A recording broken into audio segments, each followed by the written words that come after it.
Oliver Wendell Holmes Sr. He wrote, "Many people die with their music still in them. Why is this so? Too often it is because they are always getting ready to live. Before they know it, time runs out." British statesman Benjamin Disraeli stated, "Most people die with their music still locked up inside them." Many people hold back in their lives by prioritizing safety over the risk of opportunity. This plays out in many areas of life. They have a deep desire to take action on a dream God put in their hearts. But what if it doesn't work? What would people think? How would it feel to fail?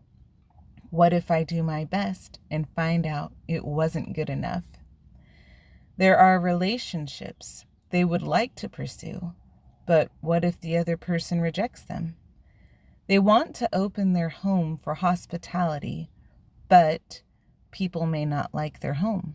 What if they don't have a good time? Or worse yet, what if we become friends and they just move away or move on to someone else?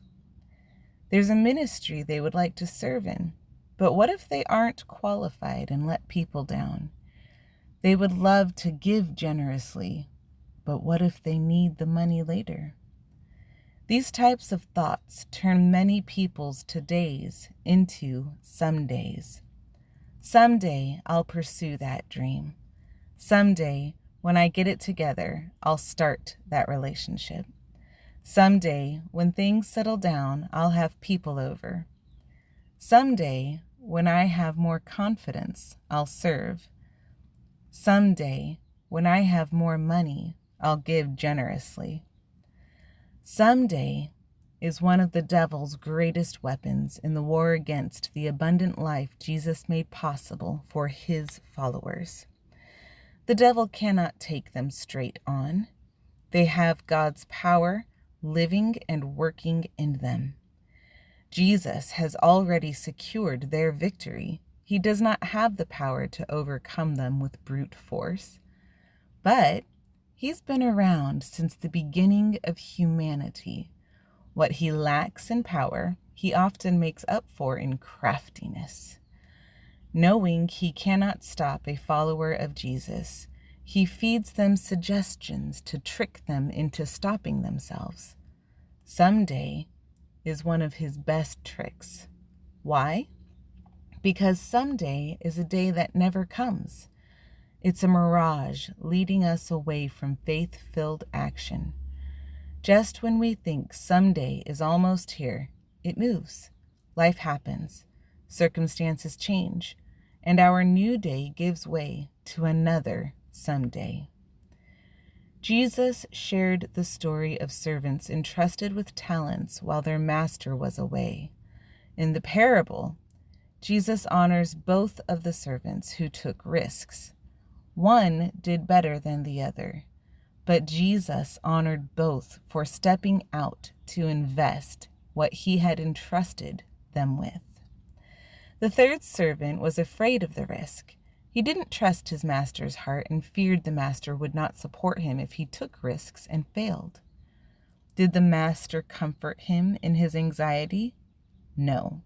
He rebuked him for having an evil heart. What could possibly be evil about giving in to fear and anxiety to play it safe? Fear and anxiety do two things. First, they discredit God's character. He has already promised to give us all we need and to care for us. Fear and anxiety assume he won't follow through with his word. Secondly, they put our own self-interest above the interest of God. He may want us to step out and take action, but we prioritize the safety we want for ourselves. The problem with this approach is that we make fear and anxiety our master. Once we bow our head to them, they never stop trying to control us. They will take our dreams, our relationships, our God-given ministry, and our opportunities to invest financially in God's kingdom. Fear and anxiety are the locusts which, never satisfied, until our crops are stripped to the ground. Following Jesus is meant to be an incredible faith adventure. Of all the people on earth, followers of Jesus should stand out in boldness, hospitality, serving, and generosity. We're playing with a stacked deck. We know He works all things for our good. We know He has promised to take care of us. These truths should release us from fear and anxiety. They empower us to dream big, relate passionately, serve selflessly, and give with God-sized generosity. Trust in God to invest it big and believe Him for great returns. When your final number is called, don't be the one who died with your music inside. Psalms 118, 23 through 24.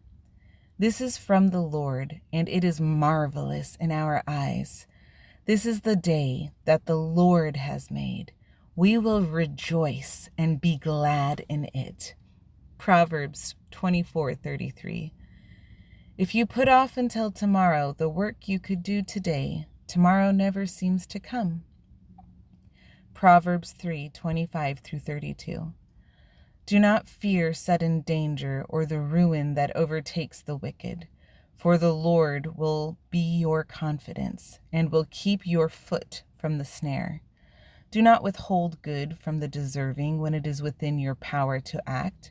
Do not tell your neighbor, "Come back tomorrow and I will provide," when you already have the means. James 4:14. How do you know what is going to happen tomorrow?